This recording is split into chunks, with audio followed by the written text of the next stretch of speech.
अस्सलाम वालेकुम, it's me Farooq Vadhariya. Welcome to another vlog. आज जो हमारा व्लॉग है ना, वो काफ़ी लोगों ने ना मुझसे सवालात किए, इंस्टाग्राम पे मैसेज किए, बहुत सारे मैसेज आए कि आप कनाडा पे तो अभी बहुत तेज़ काम कर रहे हो, ज़रा यूएस का भी करवा लो, हम लोग को पहले यूएस लगवाना है। तो मैंने चलो आप लोग को यूएस का बता दूँ। काफ़ी लोग पूछ रहे थे कि आप उसके डॉक्यूमेंट्स का बताओ कि उसमें क्या क्या चाहिए। मैं पूरा प्रोसीजर समझा देता हूँ, डॉक्यूमेंट्स वगैरह चाहिए नहीं चाहिए, पूरा प्रोसीजर आपको मैं आज समझा देता हूँ यूएस का। और यूएस का ये है, सबसे पहले तो ये है कि आजकल जो मुझसे लोग पूछ रहे हैं कि यार अपॉइंटमेंट्स आ रही है नहीं आ रही, तो मैं बता दूं आजकल यूएस ने अपॉइंटमेंट जो है ना, हमारे पॉलिटिकल कंडीशंस के हिसाब से आजकल पाकिस्तान में अपॉइंटमेंट बंद कर दी है। ये है कि स्टार्ट होने वाली है, क्योंकि अब उन काफ़ी टाइम से उन्होंने कोई वीज़ा अभी ज़्यादातर लगाए नहीं, क्योंकि अब थोड़ा बहुत रोक दिया था काम, क्योंकि पॉलिटिकल कंडीशन अभी बिल्कुल सही नहीं चल रही थी इसलिए। तो अगर आप लोग को अपॉइंटमेंट्स का इशू है तो अपॉइंटमेंट्स भी हो जाएंगी, अपॉइंटमेंट्स भी हम करवा देंगे। यूएस की चाहिए यूएस की मिल जाएगी, कनाडा की चाहिए कनाडा की अपॉइंटमेंट्स भी मिल जाएगी। शेंगेन वीज़ों के लिए जर्मन, इटली या कहीं से भी आपको अपॉइंटमेंट्स चाहिए ना जल्दी, तो हम आपको ख़ास करके कनाडा और शेंगेन आपको हम विद इन अ वीक दिलवा देंगे। आपको हमें मतलब शेंगेन तो ऐसा है कि आपको 2 से 3 दिन के अंदर आपका अपॉइंटमेंट आ जाएगा, और इंशाल्लाह कनाडा भी हम आपको विद इन अ वीक दिलवा देंगे। तो उससे पहले मैं आपको ये बता दूं कि जो यूएस का अपॉइंटमेंट ना, वो बहुत लंबा लंबा होता है, मतलब 1.5 साल 2 साल बाद आ रहा होता है।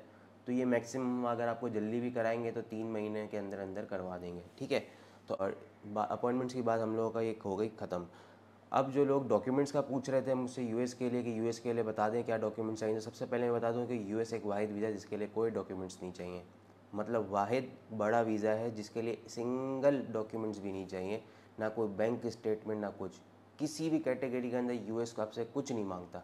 यूनाइटेड स्टेट जिनके पास पूरी दुनिया का एक एक्सेस है, तो वो आपका जो हर चीज़ है ना वो खुद पता कर लेता है। जब आप इसका जो मेन चीज़ होती है ना, वो होती है DS-160। वो मैं भी आपको दिखाता हूँ किस तरीके का होता है क्या होता है। तो उसको जब हम फिल करते हैं, उसमें हम अपना है ना पासपोर्ट नंबर डालते हैं, CNIC नंबर डालते हैं, उसके साथ जो है ना वो आपका सारा रिकॉर्ड निकाल लेता है ऑन दी स्पॉट। जब आप इंटरव्यू देने भी जाते हैं तो उन स्क्रीन पे बैठे हुए आपकी हर चीज़ देख रहे होते हैं कि आपके अकाउंट में कितना पैसा है, मतलब आपके बैंक तक को एक्सेस कर लेता है वो। तो वो आपकी मतलब आपके ये देख लेता है कि आपके नाम पे कितनी प्रॉपर्टियाँ हैं, कितनी गाड़ियाँ हैं, कितनी बाइक्स हैं, क्या क्या है आपके नाम के ऊपर, और कितने आपके बैंक अकाउंट्स हैं, किन किन अकाउंट में कितने कितने पैसे हैं, आपने कहाँ कहाँ ट्रैवल किया हुआ है, हर चीज़। लेकिन ये आपसे जो ट्रैवल कहाँ कहाँ किया है, ये सब चीज़ें आपसे हिस्ट्री इसमें भी पूछता है, और कुछ सवाल जो होते हैं वो आपसे DS-160 में भी पूछता है, वो क्रॉस चेक करने के लिए कि आप जो चीज़ हमने इन्फॉर्मेशन निकाली है, क्योंकि उनके पास हर चीज़ सच्ची होती है। और मतलब आपका सोशल मीडिया प्लेटफॉर्म भी उनके पास होता है कि आपकी कितनी ईमेल आईडी है, सब कुछ उनको पता होता है।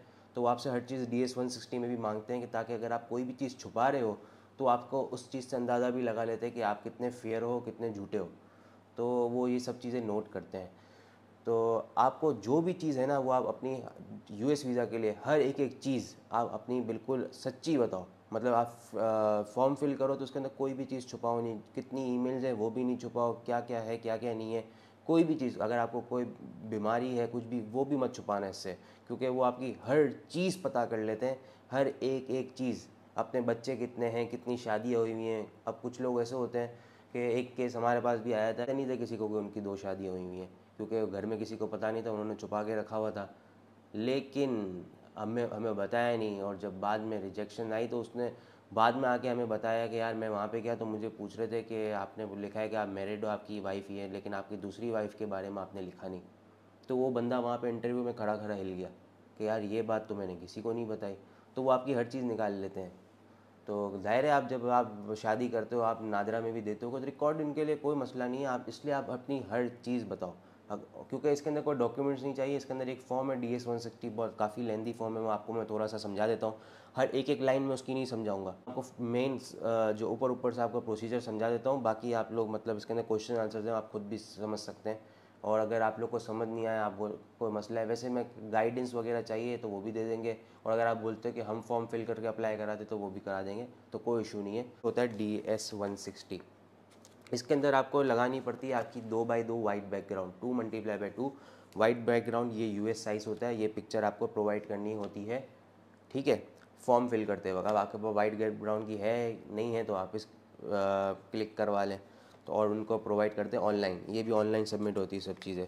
इसके अंदर आपका फिर इसके नीचे जो आपका सबसे पहले जो होता है ना, वो आपकी personal address, phones, passport, travel documentation information, ये सारी चीज़ें जो इसके अंदर सबसे पहला पॉइंट ये जिसमें आपको अपना एड्रेस देना है, अपना नाम बताना है, अपने पासपोर्ट, अपना CNIC, ट्रैवल डॉक्यूमेंट जो मेनली पासपोर्ट को कहते हैं, वो सबकी इन्फॉर्मेशन देनी, मतलब पासपोर्ट नंबर वगैरह। और आप मतलब किस कहाँ पे रहते हो, क्या आपका एड्रेस कराची के हो, पाकिस्तान के हो या कहीं बाहर के हो, जो भी हो XYZ, आपको वो सब कुछ बताना होता है, ठीक है।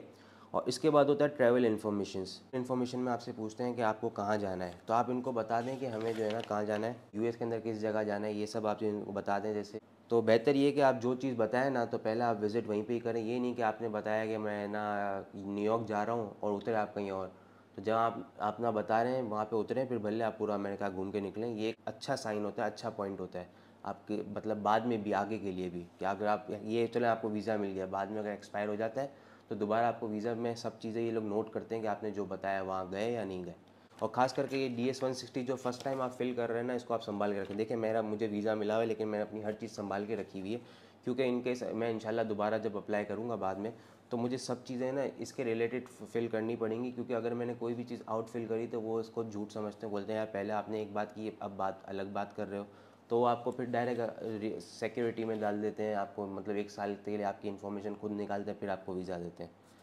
तो ये है कि अगर आपको रिजेक्ट नहीं करना हो तो सिक्योरिटी में डाल दें, लेकिन ऑन द स्पॉट वीज़ा आपको रिन्यू नहीं करते। US कॉन्टैक्ट इन्फॉर्मेशन, मतलब US में आपका कोई जानने वाला है तो उसके बारे में आप बता दो, तो उसका एड्रेस वगैरह हर चीज़ वो बता दो। फिर फैमिली इन्फॉर्मेशन में आपको अपनी फैमिली के बारे में बताना है, आप मैरिड हो क्या हो, फादर मदर मतलब डॉटर वगैरह हर चीज़ के बारे में बताना है। वर्क एजुकेशन ट्रेनिंग इन्फॉर्मेशन, मतलब आप कहाँ काम करते हो, या कहीं आप बिज़नेस करते हो, जॉब करते हो, कुछ भी हो, या कहीं आप इंटर्नशिप वगैरह पे हो, हर चीज़ को और बताओ, कोई मसला नहीं है, क्योंकि वो उसको आपकी हर चीज़ का पता होता है, ठीक है। इसके बाद है सिक्योरिटी एंड बैकग्राउंड इन्फॉर्मेशन। इसके अंदर आपसे पूछते हैं कि आपके सारे सिक्योरिटी पर्पस वगैरह, जैसे आपका कोई क्रिमिनल रिकॉर्ड वगैरह अपने मुल्क में भी तो नहीं है, कहीं बाहर भी नहीं है, ये सब चीज़ें हैं। आप जब पढ़ेंगे तो आपको आइडिया हो जाएगा क्या क्या पूछ रहे हैं। तो ये पूछते भी हैं कि आप है ना कौन कौन सी लैंग्वेज में आप बात कर सकते हो, तो उसके अंदर भी आप है ना, जैसे पर्सनल इन्फॉर्मेशन के अंदर ही आपसे पूछते हैं कि आप किस किस लैंग्वेज में बात कर सकते हो। तो ऐसा नहीं, मैंने एक आध लोगों को देखा भी है, मतलब लिख देते हैं।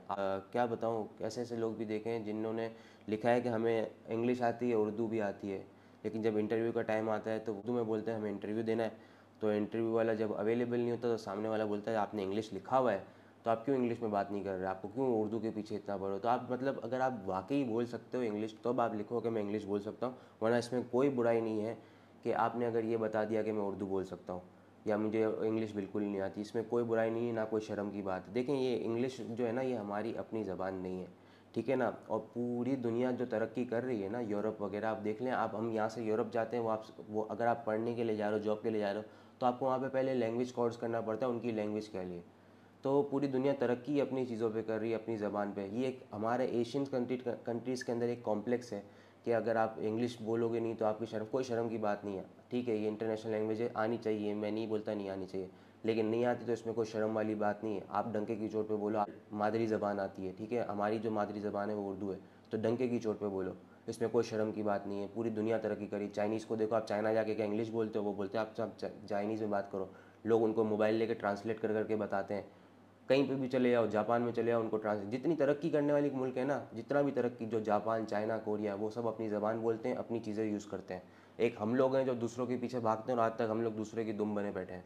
तो इसके अंदर कोई बात नहीं है, कोई शर्म वाली बात नहीं है। अगर आपको इंग्लिश नहीं आती, उर्दू आती है, तो सिर्फ उर्दू लिखो, ठीक है।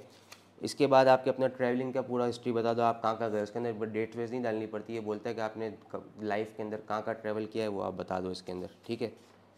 तो कोई 5 कंट्रीज़ वगैरह बता देनी होती जो लास्ट ट्रेवल किया है, या जो जो बनती हैं, जितनी बनती है वो भी डाल सकते हैं इसके अंदर, कोई मसले वाली बात नहीं है। आपने किसी से मतलब आपने फॉर्म खुद फिल किया या किसी से फिल करवाया है। अगर आप किसी ट्रैवल एजेंट से करवाते हैं तो आप उसका ज़रूर रेफरेंस डाल दें, क्योंकि उनको ये बात भी पता होती है, उनके पास सारी IP एड्रेस आ रहा होता है किस जगह से किस सिस्टम ने इसका फॉर्म फिल किया है। तो इसके अंदर भी आप बता दें, कोई बुराई वाली बात नहीं है। लोग पूरी दुनिया के अंदर लोग ट्रैवल एजेंट की हेल्प लेते हैं, तो आप इसमें बता दें हाँ ट्रैवल एजेंट ने भरा है, उसका रेफरेंस डाल दें, उसकी मतलब जो ट्रैवल एजेंसी का नाम वगैरह भी डाल दें कि जी हमारा फॉर्म इसने फिल करके दिया। तो इसका मैं आपको एक फ़ायदा बताऊं, अगर आप ये बात बता देते ना कि हमारा फॉर्म किसने फिल किया, तो इससे ये फ़ायदा होता है कि इन केस अगर आपके फॉर्म में कोई बारीकी सी मिस्टेक होती तो वो फिर उसको इग्नोर कर लेता है, वो बोलते थे इसको इसको आइडिया नहीं लगता, ट्रैवल एजेंट का ब्लंडर होगा। लेकिन आप फजूल में आप उसको झूठ भी बोलोगे, उसको पता होता है आपके किससे फिल किया है। फिर सबसे अच्छा तो ये होता है कि आप बंदा अपना फॉर्म खुद फिल करे। हम लोग जब काम करते हैं तो हम क्या करते हैं, उसको क्वेश्चन जो होते हैं जो मेन इनके रिलेटेड होते हैं वो हम उनको दे देते हैं और बोलते हैं कि भाई आप ये बता दो, हमें आंसर उसके दे दो एक पेपर पे लिख के। हम एज इट इज़ उसको इसके ऊपर DS-160 में उतार के अप्लाई करवा देते हैं। ठीक है, तो ये DS-160 इस तरीके से अप्लाई होता है। क्योंकि मैं इसके अंदर बहुत सारे पॉइंट्स हैं, मैं हर चीज़ आपको डिटेल में दे नहीं सकता ना बता सकता हूँ। ठीक है, ये DS-160 अप्लाई होने के बाद एक आता है कन्फर्मेशन लेटर। मेरे पास नहीं है क्योंकि जब मैं इंटरव्यू के लिए गया था वीज़ा के लिए तो वो अपने पास रख लेते हैं, तो मेरे पास उसकी कोई कॉपी है नहीं अभी। तो बस वो कन्फर्मेशन लेटर भी DS-160 की तरह होता है, उसके ऊपर कन्फर्मेशन लेटर लिखा होता है। वो आपको इंटरव्यू में ले जाना लाजमी है, तो उसको संभाल के रखिएगा क्योंकि वो अपने पास लेते हैं। उसका इंटरव्यू से पहले आपको इंटरव्यू के लिए अपॉइंटमेंट लेना पड़ता है। वो अपॉइंटमेंट इस तरीके का होता है, तो आप ये आजकल अपॉइंटमेंट लेट से आ रहे हैं, अभी तक बंद हैं अपॉइंटमेंट, लेकिन खुल जाएंगे इंशाल्लाह। अगर किसी को जल्दी का करवाना होगा तो करवा भी देंगे। ये अपॉइंटमेंट लेटर होता है, इसको भी साथ ले जाना होता है प्रिंट आउट करवा के, तो ये भी आपसे वो लोग लेते हैं। मगर इसकी जो है ना 2 कॉपीज़ मेरे पास ही, तो एक मैं आपको अभी दिखा रहा हूँ। एक चीज़ मैं आपसे बताना भूल गया कि जब आप ये DS-160 और जब सबमिट करके वीज़ा अप्लाई कर देते हैं तो उसके बाद आपको इसकी फ़ीस भरनी पड़ती है $160 की। तो $160 जो है ना वो आपको खुद ही का जो आप जब सबमिट करते हैं तो वो आपको कन्वर्ट करके दे देता है कि इतने आपको PKR के अंदर पाकिस्तानी रुपीज़ में पैसे देने।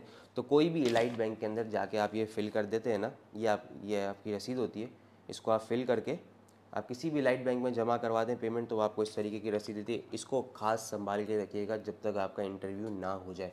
ये अगर घूमी ना तो ये आपका मतलब पूरा वीज़ा, आपके पूरे पैसे सब ज़ाया हो सकते हैं। तो इंटरव्यू के अंदर लाजमी है, तो ये आप ज़रूर लेके जाइएगा। Appointment letter, DS confirmation letter, और ये ज़रूरी है। और DS-160 जो फॉर्म आप फिल करें उसका प्रिंट आउट जैसे मैंने निकाला है आप निकाल के रख लें, क्योंकि कभी कभार वैसे नॉर्मली अपॉइंटमेंट साल बाद आते हैं, 6 महीने के बाद आते हैं, और वो लोग जो अपना जो फॉर्म जो ट्रैवल एजेंट से फिल कराते हैं उनको इतना याद नहीं रहता है कि हमने क्या लिखा। तो इंटरव्यू में जाने से पहले अपना फॉर्म पूरा रीड करके जाएँ, क्योंकि आपने जो फॉर्म में बताया सवालात जो वो करता है उसके रिलेटेड करता है। इंटरव्यू के अंदर 3 क्वेश्चंस करता है, उनको 3 क्वेश्चंस के है, 3 से ज़्यादा वो क्वेश्चंस करते नहीं, उनका नॉर्मल फॉर्मेट है। तो 3 क्वेश्चन भी आपको जो आएंगे ना आपके DS-160 के हिसाब से आएंगे। तो लोग जो ट्रैवल एजेंट से करवाते हैं तो उनको याद नहीं रहता कि हमने क्या लिखा। तो जब भी आप इंटरव्यू पे जाएं तो उससे एक दिन पहले फॉर्म अपना पूरा रीड करके जाइएगा कि आपने किस जगह पे क्या लिखा, क्योंकि आपसे वही सवालात करेगा। कोई चीज़ आपने इंटरव्यू में अलग बताई और इसमें अलग लिखी हुई तो फिर आपका स्ट्रेट रिजेक्शंस के लिए रेडी हो जाइएगा। वैसे तो अपने होमवर्क करके बैठे होते हैं और वो लोग ये भी डिसाइड करके बैठे होते हैं कि आपको वीज़ा देना है या नहीं देना, लेकिन आखिरी जो होता है ना वीज़ा ऑफिसर्स के ऊपर छोड़ देते हैं कि अगर जैसे उनके रिजेक्शन वो बोलते हैं कि यार 80% हमने इसको रिजेक्ट कर दिया, 80% वीज़ा अप्रूव कर दिया, 20% अथॉरिटी उसके पास होती है। अगर आपका वीज़ा अप्रूव 80% है लेकिन आपकी कोई चीज़ उस वीज़ा ऑफिसर को समझ नहीं आए ना, तो उसके बाद इतनी अथॉरिटी है कि वो आपको रिजेक्ट कर दे। और अगर आपका उन्होंने पहले पीछे से आपको रिजेक्शन दी हुई है, लेकिन वीज़ा ऑफिसर को अगर आप अच्छे लग गए, आपको आपकी चीज़ें समझ में आ गई ना, तो उसके बाद इतनी अथॉरिटी है कि आपकी रिजेक्शंस जो उनको पीछे से इंस्ट्रक्शन आती है वो उसको रिजेक्ट करके आपको वीज़ा अप्रूव कर दे। देने के 2 तरीके होते हैं। एक होता है कि आपको ऑन दी स्पॉट दे देता है कि आपको पासपोर्ट सबमिट करा दो, आपको 3 दिन बाद मिल जाएगी, ये ऑन दी स्पॉट वीज़ा देता है और जैसे मुझे मिला था। और एक होता है सिक्योरिटी में डाल देता है कि आपको हम बता देंगे, आप जो जो हम चीज़ें मांगे वो आप हमें ईमेल कर देना, अभी के लिए आप पासपोर्ट सबमिट नहीं करो लेकिन हम आपको रिफ्यूज़ नहीं करते। एक होता है स्ट्रेट रिफ्यूज़ कि आपको स्ट्रेट रहना रिफ्यूज़ कर देते हैं। रिफ्यूज़ जब होता है तो उसके लिए एक ब्लू पेपर देते हैं, जैसे ये येलो पेपर है, ये जगह आप ऑन द स्पॉट अगर आपको अप्रूव होता था, जैसे अल्हम्दुलिल्लाह मेरा ऑन द स्पॉट अप्रूव हुआ था, तो इन्होंने मुझे ये दिया था कि आपका वीज़ा अप्रूव है। इसके अंदर सब कुछ बताते थे कि आपको 3 से 4 दिन में पासपोर्ट मिल जाएगी, आप पासपोर्ट यहाँ से कलेक्ट करें, C9C लेके आएँ, तो ये हर चीज़ इसके अंदर लिख के देते हैं। जब आप जाइएगा तो एक बार रीड करके जाइएगा। इसी तरीके से एक ब्लू कलर का पेपर होता है जो रिफ्यूज़ का होता है, ठीक है। तो ये पूरा प्रोसीजर है। और इंटरव्यू के अंदर सबसे मेन पार्ट क्या होता है वो मैं आपको बताऊँ। आपसे जितना सवाल पूछा जाए उतना जवाब दो, वो उनको पसंद है। लंबा करोगे ना तो वो आपको रिजेक्ट कर देगा। जितना आपसे सवाल पूछे ना कि आपका नाम क्या है, मतलब तो आप उसको इतना बताइएगा मेरा नाम ये है, मतलब अपना पूरा सरनेम वगैरह बताने की ज़रूरत नहीं है। जितना सवाल पूछो उतना जवाब। आपको क्यों अमेरिका जाना है? टूरिस्ट पर्पज़ के लिए। इतनी लंबी उनको नहीं सुननी, उनको आप क्यों जाना है? घूमने के लिए जाना है, बस इतने सवाल का जवाब दो। गोरों को ये बात पसंद है, जितना सवाल उतना जवाब, ठीक है। तो ये मेन आज का सारा जो टॉपिक था वो काफ़ी लोगों ने सवाल किया तो मैंने बता दिया। अब इंशाल्लाह आपको कोई भी सवाल हो आप मुझसे पूछ लेना, DM ज़रूर कर देना, तो हो सकेगा तो मैं इसी तरह व्लॉग बना दूंगा। अब भाई को इजाज़त दें, फिर मिलेंगे नेक्स्ट व्लॉग में, तब तक के लिए अल्लाह हाफ़िज़।